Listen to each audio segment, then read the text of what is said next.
ایمان لاؤ اللہ پر اور اس کے رسول پر، رسولوں پر نہیں آیا. یہاں ایک لفظ ہے. اس کا مطلب یہ ہے کہ یہ خطاب ان لوگوں سے کیا جا رہا ہے جو پہلے نبیوں کو مانتے تو تھے، یہودی اور عیسائی، لیکن اب ان سے کہا جا رہا ہے کہ تم صرف اور صرف نبیوں اور رسولوں کی بات تو کرتے ہو، لیکن اب تمہیں ایمان لانا ہوگا خاص محمد الرسول اللہ پر. یہاں پر جو رسول ہے، ایک ہی رسول کا نام آیا، اس سے مراد محمد مصطفیٰ صلی اللہ علیہ وسلم کی ذات.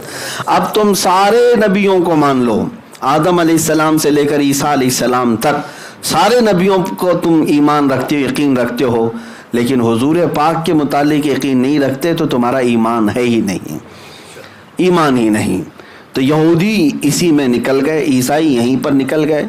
عیسائی حضرت عیسیٰ علیہ السلام تک جتنے نبی آئے سب کو تسلیم کرتے ہیں. یہودی بھی عیسیٰ علیہ السلام سے پہلے تک جتنے نبی آئے سب کو مانتے ہیں.